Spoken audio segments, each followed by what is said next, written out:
Good morning students, my name is Abhishek Singh and I welcome you all to our YouTube channel DPSBM IC Blurry. Today we are going to study our next chapter in science, that is body movements. So let's begin with the video. देखिए बच्चों, आप इस समय घर में बैठ के जैसे वीडियो देख रहे हैं, घर में वीडियो देख रहे होंगे।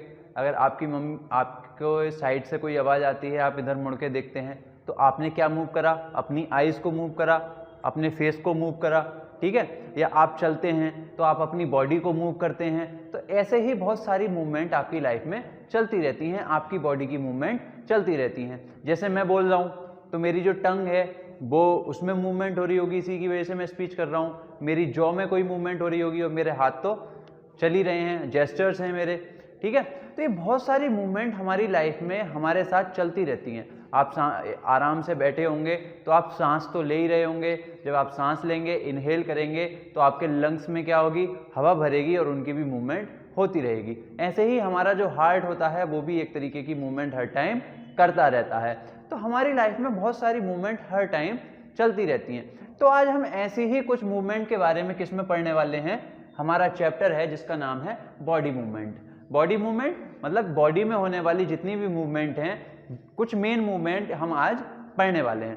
देखिए बच्चों, हमारे आसपास बहुत सारे एनिमल्स रहते हैं, जैसे काऊ, ठीक है, काऊ हो गया, या हम ह्यूमंस हो गए,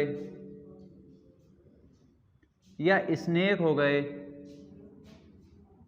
बर्ड्स हो गए, या आप कह लीजिए फिश। तो ये काव जो होती है मूव करने के लिए किस चीज का यूज करती है? अपने कौन से पार्ट्स का यूज करती है? ये अपने लेग्स का यूज करती है, ठीक है। काव मूव करने के लिए किसका यूज करती है? लेग्स का मूव करती है। और चलती कैसे है? ये मूव कैसे करती है? मूवमेंट कैसे होती है? ये वॉक करती है, मतलब चलती है, चलती हुई चली जाती है, अपने लेग्स का यूज करके चलती है। ऐसे ही ह्यूमंस भी क्या करते हैं? अपनी लेग्स का यूज करते हैं और लेग्स का यूज करके क्या करते हैं? वॉक करते हैं, ठीक है।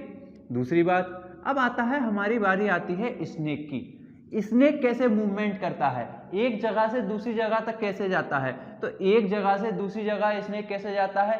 रेंग के जाता है, ठीक है। एक जगह से दूसरी जगह स्नेक कैसे जाता है? रेंग के जाता है। लेकिन अपनी बॉडी का कौन सा पार्ट यूज करता है? स्नेक अपनी बॉडी का कोई भी पार्ट यूज नहीं करता, वो अपनी पूरी की पूरी बॉडी को क्या करता है? यूज करता है। वो होल बॉडी को यूज करता है एक जगह से दूसरी जगह जाने के लिए। और इसकी मूवमेंट को क्या कहेंगे आप? क्रीप कह लो या स्लिथर। ऐसे ही आते हैं बर्ड्स। बर्ड्स अपने किन चीज का यूज करते हैं? विंग्स का यूज करते हैं, परों का यूज करते हैं उड़ने के लिए। चिड़िया हो गई, ये अपने परों का यूज ही तो करते हैं। और कैसे कर एक जगह से दूसरी जगह कैसे जाते हैं? ये फ्लाई करके जाते हैं, मतलब उड़ के जाते हैं। अब बात आती है फिश। फिश अपनी बॉडी के कौन से पार्ट का यूज करती है? तो आपने देखा होगा फिश का शेप कैसा होता है? कुछ कुछ ऐसा करके होता है। तो इसका शेप इसलिए होता है क्योंकि ये पानी को साइड से निकालती रहे, पानी को काटती रहे और आगे बढ़ती रहे। तो फिश भी अपनी पूरी बॉडी का यूज करती है क्या करने के लिए? कोई भी मूवमेंट करने के लिए फिश क्या करती है? अपनी होल बॉडी का यूज करती है। और फिश एक जगह से दूसरी जगह कैसे जाती है? मूवमेंट कैसे करती है? तो ये मूवमेंट करने के लिए करती है स्विम। उसे क्या कहते हैं? तैरना। तो हमने बात करी काऊ क्या करती है? लेग्स का यूज करके वॉक करती है। ह्यूमंस लेग का यूज करके वॉक करते हैं। स्नेक पूरी बॉडी का यूज करके क्रीप करता है या स्लिथर करता है। बर्ड्स किसका यूज करते हैं? अपने विंग्स का यूज करते हैं और क्या करते हैं? फ्लाई करते हैं। फिश अपनी पूरी बॉडी का यूज करती है, पूरी बॉडी का यूज करके क्या करती है? स्विम करती है। तो ये बहुत सारी बॉडी मूवमेंट हमने जानी, ठीक है। अब हम बात करते हैं ह्यूमंस के बारे में कि ह्यूमंस की बॉडी में डिटेल में बात करेंगे कि ह्यूमंस की बॉडी में जितनी भी मूवमेंट होती हैं वो किस तरीके से होती हैं और उनके पीछे क्या क्या फैक्टर काम करते हैं, ठीक है। तो अब बात करते हैं movement in human body. Movement in human body. देखिए बच्चों, आप सभी को पता है कि हमारी बॉडी में कितनी बोन्स होती हैं? हमारी बॉडी में होती हैं 206 बोन्स। जब कोई बच्चा जन्म लेता है ना, छोटा बच्चा, छोटे बच्चे को कहते हैं हम इन्फेंट। तो इन्फेंट की बॉडी में, छोटे बच्चे की, नवजात शिशु के शरीर में लगभग 300 बोन्स होती हैं, 300 हड्डियां होती हैं। जब वो बच्चा छोटी उम्र में होता है, चिल्ड्रन होता है, थोड़ी उम्र बढ़ती है, तो वही बोन उसकी कितनी हो जाती हैं? 213। ठीक है। और जब पूरी तरीके से अडल्ट हो जाता है, जिस एज में मैं हूं, उस एज में हड्डियों की संख्या कितनी हो जाती है? 206। ये बात ध्यान रखना, बच्चा जब पैदा होता है तो हड्डियां कितनी होती हैं? 300। थोड़ा बड़ा होता है तो 213, और जब पूरी तरीके से उसकी बॉडी डेवलप हो जाती है तब हड्डियां कितनी होती हैं? 206। तो हमारी बॉडी में जो हड्डियां होती हैं उनका क्या यूज होता है? हड्डियां हमें एक स्ट्रक्चर प्रोवाइड करती हैं। क्या प्रोवाइड करती हैं? एक स्ट्रक्चर प्रोवाइड करती हैं। मैं इस समय खड़ा हो पा रहा हूं तो किसकी मदद से? हड्डियों की मदद से। ठीक है। अगर मैं चल पाता हूं, किसकी मदद से? हड्डियों की मदद से। ठीक है। तो हमारी बॉडी के जो दो मेन पार्ट हैं, एक तो है बोन्स और दूसरे हैं मसल्स। लगभग 639 मसल्स हमारी बॉडी में प्रेजेंट होते हैं। बोन्स कितनी? 206 और मसल्स कितने? 639। और ये दोनों क्या है? मेजर पार्ट हैं ह्यूमन बॉडी का। ह्यूमन बॉडी का मेजर पार्ट क्या है? एक तो बोन्स और दूसरे हमारे क्या हैं? मसल्स। तो ये बोन्स जो होती हैं 206, हमारी बॉडी में हड्डियां कितनी? 206। लेकिन हमारी पूरी बॉडी तो एक ही दिखाई देती है हमें, 206 बॉडी हमारी टुकड़ों में तो नहीं है। लेकिन ये 206 जो हड्डियां हैं ना, आपस में जुड़ी हुई हैं। ये 206 की 206 हड्डियां आपस में जुड़ी हुई हैं, और जिस जगह ये आपस में जुड़ती हैं, जहां एक बोन और दूसरी बोन आपस में जुड़ेंगी, उस जगह का नाम ही क्या होगा? जॉइंट। उस जगह को हम क्या कहेंगे? जॉइंट। जहां दो बोन आपस में मिलती हैं उस जगह को क्या कहते हैं? जॉइंट कहते हैं। तो हमारी बॉडी में जितने भी मेजर जॉइंट्स होते हैं उनके बारे में बात करेंगे, लेकिन हम हमारे स्टैंडर्ड के हिसाब से, क्लास 6 के स्टैंडर्ड के हिसाब से 4 मेजर जॉइंट्स जो हमारी बॉडी में होते हैं उनके बारे में आज बात करेंगे। देखिए बच्चों, जॉइंट जो हमारी बॉडी में, जिसके बारे में हम आज बात करने वाले हैं, वो है हमारा बॉल एंड सॉकेट जॉइंट। क्या है बच्चों? Ball and socket joint. दूसरे नंबर पे हम जिस जॉइंट के बारे में बात करने वाले हैं वो है हमारा पाइवोटल जॉइंट। क्या नाम बताया बच्चों मैंने? Pivotal joint. तीसरे नंबर पे है हमारा हिंज जॉइंट, और चौथे नंबर पे आता है हमारा फिक्स्ड जॉइंट। Fixed joint. देखिए, ये चारों का चारों बहुत इंपॉर्टेंट है और मैं बहुत अच्छे से आपको समझा दूंगा। सबसे पहले मैंने क्या बोला? Ball and socket joint.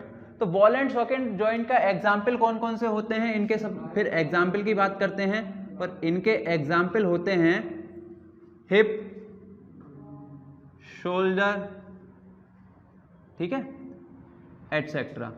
Hip, shoulder, etcetera, ये कौन से जॉइंट हैं? वॉल एंड सॉकेट जॉइंट है। पाइवोटल जॉइंट में आते हैं हमारे रिस्ट, कलाई और नेक,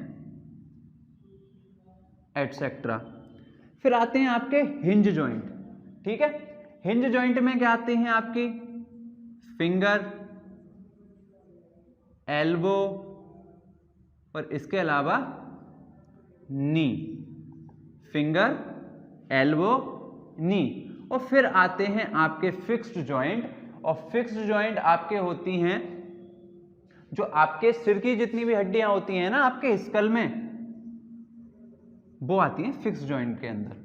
अब इन चारों के बारे में मैं डिटेल से बताता हूं। पहला है हमारा बॉल एंड सॉकेट जॉइंट।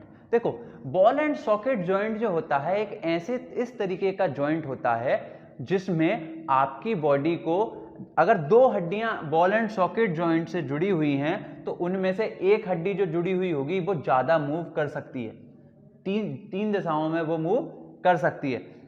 देखो, जैसे मेरा कंधा है, क्या बात करी हमने, शोल्डर में कौन सा जॉइंट होता है, बॉल एंड सॉकेट जॉइंट। तो आपने देखा होगा क्रिकेट में बॉलिंग कराई जाती है इसी हाथ की मदद से, तो शोल्डर पूरी तरीके से मूव हो जाता है सर्कुलर डायरेक्शन में। आप अपना हाथ ऊपर भी ले जा सकते हैं, नीचे भी ले जा सकते हैं, साइड में भी ले जा सकते हैं। किधर नहीं ले जा सकते, इस वाले हाथ को अंदर की तरफ को नहीं ले जा सकते, ऐसे भी ले जाओगे, पीछे भी ले जाओगे। तो ये बॉल एंड सॉकेट जॉइंट से जब दो हड्डियां आपस में जुड़ी हुई हैं तो दो हड्डियों में मूवमेंट कितनी होगी, काफी मूवमेंट हो सकती है। दूसरे आते हैं पाइवटल जॉइंट। देखो बच्चों, पाइवटल जॉइंट जिस जगह होंगे, जैसे मेरी कलाई है, कलाई मेरी चारों तरफ घूम सकती है आराम से, तो पाइवटल जॉइंट क्या प्रोवाइड करता है, चारों तरफ की मूवमेंट को प्रोवाइड करता है। गर्दन है आपकी, चारों तरफ को घूम सकती है, तो वो कौन सा जॉइंट हुआ, पाइवटल जॉइंट। पाइवटल जॉइंट मतलब एक बेस है और उस बेस के ऊपर कोई चीज रखी हुई है और वो चारों तरफ को इस तरीके से घूम सकती है। ठीक है, जैसे आपकी गर्दन इस तरीके से आप घुमा सकते हो, घुमा सकते हो। तीसरे आते हैं हिंज जॉइंट। देखो हिंज क्या होता है, घरों में गेट होते हैं, गेट में होते हैं लगे हुए कब्जे साइड में गेट को रोकने के लिए। ठीक है, तो उनका क्या काम करता है, गेट को खोलना और बंद करना। गेट को खोलने के काम में आते हैं और बंद करने के काम में आते हैं। ऐसे ही हमारा जो हाथ है, एल्बो है, कोनी है, इसे मैं बंद कर सकता हूं और खोल सकता हूं। तो ये हमारी एल्बो में जो जॉइंट होगा इस जगह पे, इस वाले पार्ट में जहां पे आपकी कोनी होती है, इस वाले पार्ट में कौन सा जॉइंट होगा, जिस जॉइंट से दोनों हड्डियां जुड़ी हुई होंगी उस जॉइंट को कहते हैं हम हिंज जॉइंट। ऐसे ही तो ये जॉइंट का मेन यूज क्या होता है, बेंड कराने में। आपकी बॉडी के दो हड्डियों को क्या कराने के लिए यूज होता है, बेंड कराने के लिए, झुकाने के लिए। आप नी की मदद से झुकते हैं, बेंड होती हैं। आपकी फिंगर देखो बीच में से मुड़ जाती हैं, ऐसे करके फिंगर देखो मुड़ जाती है, नहीं मुड़ जाती हैं। तो ये कौन सा जॉइंट है, हिंज जॉइंट। फिर एक आते हैं फिक्स्ड जॉइंट। फिक्स्ड जॉइंट में क्या होगा, फिक्स्ड जॉइंट में होगा जब दो हड्डियां आपस में जुड़ी हुई तो हो, दो हड्डियां आपस में जुड़ी हुई तो हो लेकिन वो बिल्कुल भी मूव ना कर सकें। आपके फेस में अगर मैं लोअर जॉ को छोड़ दूं तो बहुत सारी हड्डियां होती हैं, आपके सिर में भी हड्डियां होती हैं, लेकिन आपकी वो हड्डियां हिलती हैं, आपकी गर्दन ही तो हिलती है चारों तरफ को, हड्डियां थोड़ी हिलती हैं, हड्डियां थोड़ी अपनी जगह से हटती हैं। तो वो एक जगह पे फिक्स्ड हैं, वो एक जगह पर फिक्स्ड हैं और वो अपनी जगह चेंज नहीं करती हैं। तो मैंने आपको बताया ball and socket joint, pivotal joint, hinge joint और फिक्स्ड जॉइंट। अब इन चारों जॉइंट को एक बार पिक्चर की मदद से भी समझने की कोशिश करते हैं। देखिए बच्चों, आप अपनी स्क्रीन पर पहली पिक्चर दिखाई दे रही होगी आपको, हेडिंग है बॉल एंड सॉकेट जॉइंट। ठीक है बच्चों, यहां पहला स्टेटमेंट लिखी हुई है, as the name goes this joint consist of a ball and a socket, एक कप लाइक डिप्रेशन। इस जॉइंट में क्या होता है, एक बॉल टाइप का स्ट्रक्चर होता है और एक सॉकेट टाइप का स्ट्रक्चर होती है, और ये बॉल किस में फिट होती है, सॉकेट में। मतलब मान लीजिए हमारी शोल्डर की बोन जो होगी वो किसकी तरह होगी, एक सॉकेट की तरह होगी, और शोल्डर की जो सॉकेट है वो एक बॉल में जाके अंदर को घुस जाएगी। इस तरीके का स्ट्रक्चर होता है। The joint allows a very large degree of freedom to rotate. जैसा मैंने आपको बताया, ये वाला जॉइंट क्या करता है, आपको ज़्यादा फ्रीडम देता है, आपके हाथ को ज़्यादा फ्रीडम देता है मूव कराने की। आप बॉलिंग करा पाते हैं, क्रिकेट खेल पाते हैं, अपने हाथ को अच्छे से घुमा पाते हैं, किसकी मदद से, बॉल एंड सॉकेट जॉइंट की मदद से, अपने कंधों की मदद से। 2 examples are located at the shoulder and hip. इसके 2 एग्जाम्पल कहाँ कहाँ हैं, एक तो शोल्डर में है, दूसरा कहाँ है, आपके हिप में है। हिप कहते हैं आपके कूल्हे को। ठीक है, ये तो बात हुई हमारे बॉल एंड सॉकेट जॉइंट की। अब हम बात करते हैं पाइवट जॉइंट की। जैसे मैंने पाइवटल जॉइंट बोला था, तो उसके एग्जाम्पल मैंने आपको क्या बताए थे, एक एग्जाम्पल मैंने आपको उसका रिस्ट बताया था, आपकी कलाई। क्रिकेटर क्रिकेट खेलते समय कलाइयों का अच्छे से इस्तेमाल करते हैं, चारों तरफ को अपनी कलाई घुमा के। आपने कमेंट्री सुनी भी होगी कि बल्लेबाज ने कलाइयों का बहुत बेहतरीन प्रयोग करते हुए चौका मारा। ठीक है, ऐसे ही आपकी गर्दन को भी आप रोटेट कर सकते हो, अच्छे से रोटेट कर सकते हो, किसकी मदद से, पाइवट जॉइंट की मदद से। तो यहां पे लिखा हुआ है, pivot joint allows the rotation of the bones without changing of angle. ये बोन्स का रोटेशन तो प्रोवाइड करता है, लेकिन क्या है, आपकी बोन उसी जगह फिक्स्ड रहती हैं। पाइवट जॉइंट का पिक्चर भी आप देख सकते हैं कि चारों तरफ को आपका सिर हिल तो जाएगा, लेकिन आपकी जो बोन है वो वहीं पर कनेक्ट रहेगी। तीसरी जो हम बात करते हैं, हिंज जॉइंट। हिंज जॉइंट में आप पिक्चर देख रहे होंगे, जैसे मैंने आपको बताया था गेट के जो क्या है, एक हिंज की फोटो है, कब्जे की फोटो है। स्टेटमेंट लिखी हुई है works similar to the concept of a door hinge thus the name. ये जो गेट का जो हिंज होता है, कब्जा होता है, उसी की तरह काम करता है और इसीलिए इसका नाम हिंज रखा गया है। Moves in a single axis to bend और स्ट्रेटन, और ये एक सिंगल एक्सिस में काम करता है, ठीक है। इसे आप क्या नाम है, जैसे आपका हाथ है, ठीक है, आपका ये वाला हाथ है, तो आप इसे ऐसे ही मोड़ सकते हो, मतलब एक ही तरफ को काम कर रही है। आप ये नहीं ये वाला हाथ पीछे को भी मोड़ दोगे, ऐसा तो नहीं होता ना, इसकी मूवमेंट एक ही होगी, ऐसे करके ऐसे एक ही डायरेक्शन में आप इसकी मूवमेंट कर सकते हो। तो ये बात किसकी हुई, हमारी हिंज जॉइंट की बात हुई। और फिक्स्ड जॉइंट जो होते हैं आपके स्कल में होते हैं, आपके सिर में होते हैं। आपके सिर में बहुत सारी हड्डियां होती हैं क्रोमियम रीजन में, तो उन वो सारी हड्डियां किसके द्वारा फिक्स्ड होती हैं, वो सारी हड्डियां फिक्स्ड होती हैं आपके फिक्स्ड जॉइंट के कारण। तो आप कह सकते हैं कि आपके बॉडी में जो 206 हड्डियां हैं, वो 206 हड्डियां जो हैं वो आपस में जुड़ी हुई तो हैं, आपस में जुड़ी हुई हैं, और कुछ हड्डियां ज्यादा मूव कर पाती हैं, कुछ हड्डियों का आप कम मूव कर पाते हो, और कुछ हड्डियां बिल्कुल भी अपनी जगह से नहीं हिलती हैं, आपस में जुड़ी रहती हैं। तो ये किस वजह से होता है, जॉइंट्स की मदद से होता है। मतलब जिस तरीके का जॉइंट आपकी बॉडी में होगा, दो हड्डियां जिस तरीके के जॉइंट से आपस में जुड़ी हुई होंगी, वो उसी तरीके की मूवमेंट कर पाएंगी। तो बच्चों, आज मैंने आपको जो कुछ भी समझाया, मैंने बॉडी मूवमेंट से रिलेटेड जो कुछ भी समझाया, उम्मीद करता हूं आपको अच्छे से समझ में आया होगा। हम फिर से मिलेंगे नेक्स्ट वीडियो में, तब तक के लिए आप अच्छे से पढ़ते रहिए।